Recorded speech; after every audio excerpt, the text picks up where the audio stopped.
Hello everyone, welcome to advance learning by Rakesh sir. आज हम discuss करेंगे पॉलिटी का टॉपिक है, लेकिन सिटीजन को अवेयर भी होनी चाहिए इस टॉपिक के बारे में। फंडामेंटल राइट सिटीजन्स के क्या होते हैं, लोगों के फंडामेंटल राइट मौलिक अधिकार क्या होते हैं, तो उस मौलिक अधिकारों के बारे में चर्चा करेंगे। अब क्या क्या फंडामेंटल है संविधान में, इंडियन कॉन्स्टिट्यूशन में इसकी क्या परिभाषा है, कैसे डिफाइन कर रखा है, उसके बारे में अपन चर्चा करेंगे। तो कुछ फंडामेंटल राइट संविधान में दिए गए हैं, उन फंडामेंटल राइट की क्या क्या डेफिनेशन है, उसमें क्या क्या पॉइंट्स है, उसके बारे में डिस्कस करेंगे। अब इसकी डेफिनेशन को अपन एक बार डिस्कस करते हैं कि फंडामेंटल राइट क्या होता है। Fundamental right, the guarantee of fundamental right to all Indian people, fundamental right to all Indian people regardless of caste, creed, gender etcetera is one of the most significant aspect of Indian constitution. मतलब इसमें बताया गया है कि कोई भी citizen हो, वो किसी भी कास्ट से बिलोंग करता हो, किसी भी क्रीड, किसी भी रिलीजन या धर्म, किसी भी जाति से, किसी भी जेंडर से, किसी भी सेक्स से बिलोंग करता हो, उसको इंडियन कॉन्स्टिट्यूशन में ये राइट होते हैं।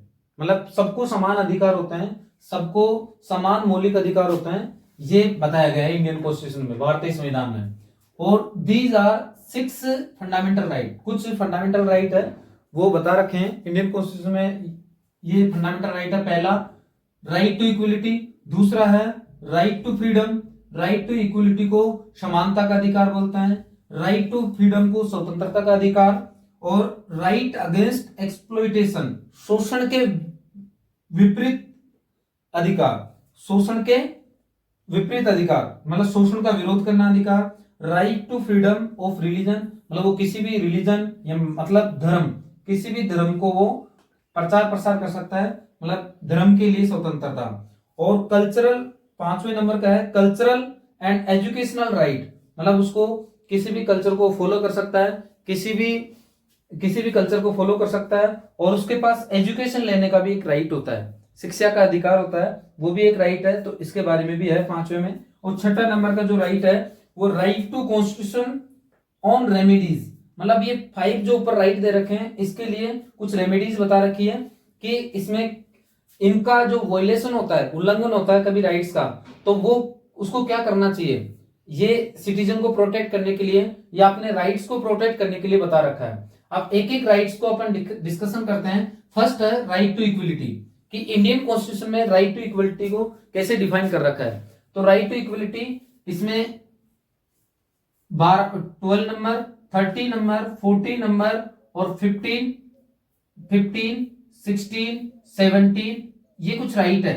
मतलब इसमें आर्टिकल जो संविधान, भारतीय संविधान है, उसमें कुछ अनुच्छेद है, उनमें ये राइट्स बता रखे हैं इसमें कि इन अनुच्छेदों में कि क्या क्या राइट होते हैं। देखो, इक्वली बिफोर लॉ, लॉ के सामने सब इक्वल है, मतलब प्रत्येक सिटीजन, भारत का जो भी कोई भी नागरिक हो वो लॉ के सामने इक्वल है। इसका मतलब है इक्वलिटी बिफोर लॉ का मतलब इट मींस, इसका मतलब यह है कि all person are equal before law, सभी लॉ के सामने इक्वल है। जैसे किसी भी कास्ट से बिलोंग करता हो, किसी भी धर्म से बिलोंग करता हो, किसी भी सेक्स से बिलोंग करता हो, या किसी भी पोजीशन पे हो, कहीं किसी भी ओहदे पे हो, सबके राइट सेम है। किसके सामने? लॉ के सामने।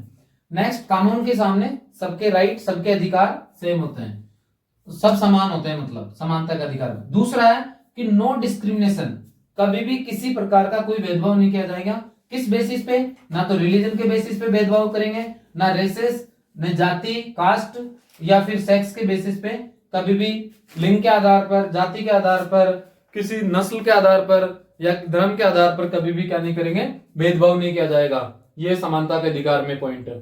दूसरा, राइट टू इक्वलिटी में एक थर्ड पॉइंट क्या है कि all citizen have access to all public place, मतलब जितने भी सार्वजनिक स्थान होते हैं, पब्लिक प्लेस है, उन सब पर सभी सिटीजन को जाने का अधिकार है। सभी सिटीजन वहां पे जा सकते हैं, किसी को भी कोई प्रतिबंधित नहीं है, कोई रेस्ट्रिक्शन नहीं है। Next, fourth point, all citizen have equal access to employment, मतलब भारत में कोई भी नागरिक हो, भारत में किसी भी कहीं नागरिक कोई भी हो, कोई भी व्यक्ति हो, उन सबको एम्प्लॉयमेंट लेने का अधिकार है। मतलब रोजगार प्राप्त कर सकता है, वो भारत में किसी भी पोजीशन पे जा सकता है, सबको समान अधिकार है। ठीक है, कुछ यहाँ पे एक्सपेक्शन होते हैं, जैसे कुछ होते हैं वो। नेक्स्ट देखो, राइट टू फ्रीडम। एक्सेप्शन का मतलब होता है कुछ अपवाद होते हैं, अपवाद। तो अपवाद कौन से होते हैं? वो अपवाद जैसे कुछ नीचे की जो कास्ट होती है, एस सी एस टी है, या माइनॉरिटी है, ओबीसी है, उनको मतलब क्या कुछ अलग से अधिकार दे रखे हैं, तो वो कुछ थोड़ा सा छूट दे रखी है, कंपेंसेशन दे रखा है, और कुछ नहीं है। Right to freedom. अब राइट टू फ्रीडम क्या होता है? स्वतंत्रता का अधिकार। तो इसमें फर्स्ट पॉइंट है freedom of speech and expression. मतलब freedom of speech and expression मतलब वो अपनी बात को किसी को दूसरों को बता सकता है, एंड एक्सप्रेस कर सकता है। एक्सप्रेस मतलब अपनी बात को किसी के सामने रख सकता है। अब क्या क्या बात वो दूसरों के सामने रख सकता है, और देश के सामने या सरकार के सामने या गवर्नमेंट के सामने जो भी है अपनी बात रख सकता है, फ्रीडम ऑफ स्पीच। इसी के तहत मतलब जो अपना फोर्थ पिलर है इंडियन गवर्नमेंट का, जिसे इंडियन प्रेस बोलते हैं, वो भी इसी का यूज करती है, इसलिए वो इतना कह पाती है, अपनी बात रख पाती है, मतलब इंडियन सिटीजन के सामने या सरकार के सामने। नेक्स्ट सेकंड पॉइंट है freedom to assemble peacefully and without arms. मतलब किसी भी जगह वो शांति से इकट्ठे हो सकते हैं, पीसफुली शांति से इकट्ठे हो सकते हैं, विदाउट आर्म्स मतलब कोई सेना या फिर कोई मतलब बल का यूज करके नहीं, बिना ऐसे शांति से वो इकट्ठे हो सकते हैं और एसोसिएशन बना सकते हैं, उनके विचार विमर्श कर सकते हैं, ऐसे सबको अलाव है, स्वतंत्र है। मतलब एक तरह से भारतीय नागरिक वो सभा कर सकते हैं, भारतीय संविधान में ऐसा अलाव है। थर्ड पॉइंट है राइट टू फ्रीडम में freedom to form association and union. मतलब कोई भी नागरिक, भारत का कोई भी व्यक्ति क्या कर सकता है? एसोसिएशन बना सकता है, संगठन बना सकता है, यूनियन संघ बना सकता है। और फोर्थ पॉइंट है ग्रुप बना सकता है, जैसे अपना आरएसएस बना हुआ है ऐसे। And freedom to move freely, और भारत में कहीं पे भी वो फ्रीली मूव कर सकता है, उससे कोई रिस्ट्रिक्शन नहीं है, कोई प्रतिबंध नहीं है, वो कहीं पे भी भारत में जा सकता है।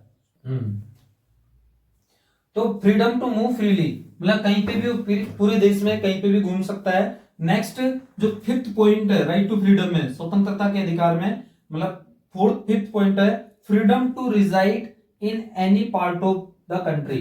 मतलब कंट्री के किसी भाग में, कंट्री का मतलब जितने भी राज्य हैं कंट्री में, मतलब जितने भी स्टेट है, 28 स्टेट है कंट्री में, 28 स्टेट है और 8 यूनियन टेरिटरी है, यूटीज है, और 28 स्टेट है।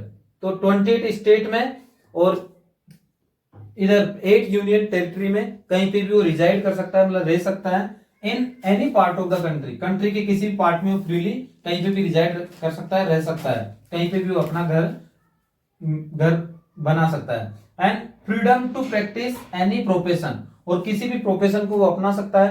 एंड ऑक्यूपेशन, किसी भी व्यवसाय को वो अपना सकता है, कोई भी व्यवसाय चला सकता है, और कोई भी प्रोफेशन मतलब पैसा काम में ले सकता है, मतलब वो किसी भी प्रोफेशन को यूज कर सकता है। नेक्स्ट राइट अगेंस्ट एक्सप्लॉयटेशन, मतलब वो शोषण के विरुद्ध क्या अधिकार है? तो इसमें फर्स्ट पॉइंट है it prohibit all form of forced labour. जितनी भी फोर्स लेबर है, मतलब जिनको लोग फोर्स बलपूर्वक क्या कराते हैं, उनसे बेगार करवाते हैं, भिखारियों का काम करवाते हैं, वो मतलब इसमें अलाउ नहीं है, मना है, प्रतिबंधित है ना। नेक्स्ट सेकंड पॉइंट है इट प्रिवेंट, ये अपन को सुरक्षा देता है किसमें? चाइल्ड लेबर में। मतलब चाइल्ड लेबर को ये रोकता है, प्रतिबंधित करता है, रेस्ट्रिक्ट करता है। मतलब चाइल्ड लेबर होती क्या है? तो children working under 14 years of age. यदि कोई बच्चा 14-15 साल से कम का है तो वो कहीं फैक्ट्री में या किसी कारखाने में काम कर रहा है तो वो अलाउ नहीं है, उस कंपनी वाले को या फिर काम देने वाले को, और काम जो करवा रहा है, जिसके पेरेंट्स करवा रहे हैं, उनको सजा हो सकती है।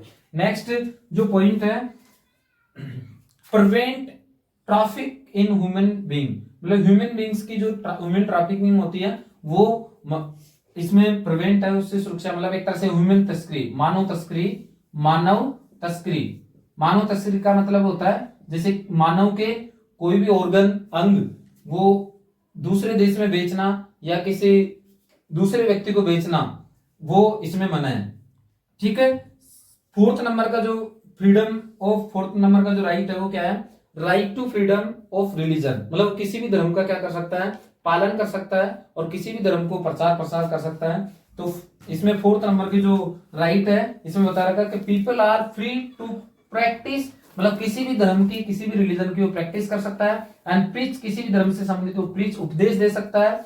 एंड अडेर, किसी भी धर्म को फॉलो कर सकता है to any religion they choose, और वो अपने आप, वो कोई भी व्यक्ति, कोई भी सिटीजन, भारतीय नागरिक कोई भी हो, तो वो किसी भी धर्म को अपना सकता है, किसी भी धर्म को प्रमोट कर सकता है, प्रचार प्रसार कर सकता है। ठीक है। नेक्स्ट फिफ्थ नंबर का जो 5 नंबर का जो इसका आर्टिकल है, 5 नंबर का जो फंडामेंटल राइट है वो क्या है? कल्चरल एंड एजुकेशनल राइट्स, मतलब इसमें कल्चरल और एजुकेशनल राइट है। सांस्कृतिक एंड शिक्षा का अधिकार, सांस्कृतिक और शिक्षा का अधिकार। इसमें all minority have a right to conserve, मतलब इसमें जितनी भी माइनॉरिटी है वो सब क्या है? कंजर्व की गई है। And develop their own culture, मतलब जैसे कोई भी, जैसे मुस्लिम माइनॉरिटी में क्या है, लोग मदरसा खोल रखे हैं, तो इसके तहत ही कल्चरल राइट को प्रमोट करने के लिए वो अपना क्या कर रखे हैं, मतलब मदरसा खोल रखे हैं, क्योंकि उनको अपनी कल्चर को बनाए रखना है, इसलिए ऐसा कर सकते हैं। कोई भी इंस्टीट्यूशन चला सकते हैं धर्म से रिलेटेड इस राइट के तहत, मतलब वो अलग चलेगा। स्कूल में, विद्यालय स्तर पर, कॉलेज लेवल पे ऐसा नहीं है। जो इंडियन कॉन्स्टिट्यूशन में गवर्नमेंट ये काम नहीं कर सकती, कोई ग्रुप कर सकता है, कोई माइनॉरिटी ग्रुप कर सकता है। एंड राइट टू 6 नंबर का जो मौलिक अधिकार है, राइट है वो राइट टू कॉन्स्टिट्यूशन रेमेडी, कि ये 5 जो ऊपर राइट दे रखे हैं, 5 जो मौलिक अधिकार दे रखे हैं, उसमें यदि किसी का वॉयलेशन होता है या उनका उल्लंघन होता है किसी स्टेट के द्वारा या कंट्री के द्वारा इनका उल्लंघन होता है, तो वो क्या कर सकता है? इसके तहत फाइल कर सकता है, मुकदमा फाइल कर सकता है अंडर दिस राइट। इस राइट के तहत मुकदमा फाइल कर सकता है, कोर्ट में केस कर सकता है। तो आज हम डिस्कस कर रहे हैं कि सिटीजन जो नागरिक होते हैं, भारत के नागरिक, उसके क्या अधिकार होता है, और उन भारतीय नागरिकों के जो अधिकार है उनको कैसे अवेयर किया जाए, वो सारी चीजें डिस्कस करें। तो यह आपको वीडियो अच्छा लगा है तो इसको लाइक करना और हमारे चैनल को सब्सक्राइब करना। Thank you.